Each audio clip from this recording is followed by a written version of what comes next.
का चांद देखने के लिए मरकजी रवायती हलाल कमेटी का इजलास तलब।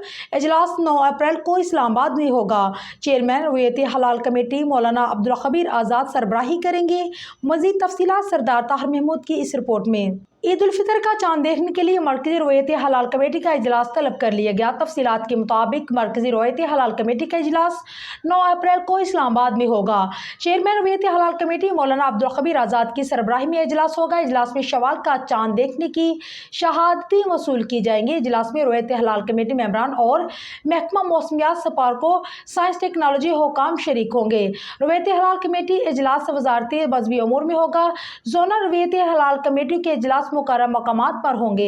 चेयरमैन मरकजी रवायती हलाल कमेटी शवाल का चांद नजर आने या ना आने का ऐलान करेंगी। माहिरीन फल्कियात ने कहा है कि इस साल पाकिस्तान में 29 रोजे होंगे और ईद सऊदी अरब के साथ होगी। माहिर फल्कियात जवेद इकबाल के मुताबिक ईद 10 अप्रैल बुध को होगी। ईद के चांद की पैदाइश 8 अप्रैल को होगी। चांद रात 11:40 पर पैदा होगा और 8 तारीख को सऊदी अरब में 29वां रोजा होगा। पाकिस्तान में भी नया चांद पैदा होते ही नजर आ जाएगा, जबकि 9 अप्रैल को गुरूब आफ्ताब के वक्त चांद की कुल उम्र 19 से 20 घंटे हो जाएगी। इस साल पाकिस्तान में 29 जबकि सऊदी अरब में पूरे 30 रोजे होंगे। पाकिस्तान और मिडल ईस्ट में ईद उल फितर एक ही दिन होगी। दूसरी जानिब वफाकी हुकूमत ने ईद उल फितर के मौका पर 4 छुट्टियां देने का ऐलान कर दिया।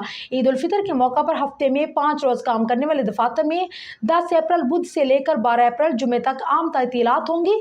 हफ्ते में 6 दिन काम करने वाले दफातर में 10 अप्रैल से 13 अप्रैल तक की छुट्टियां होंगी।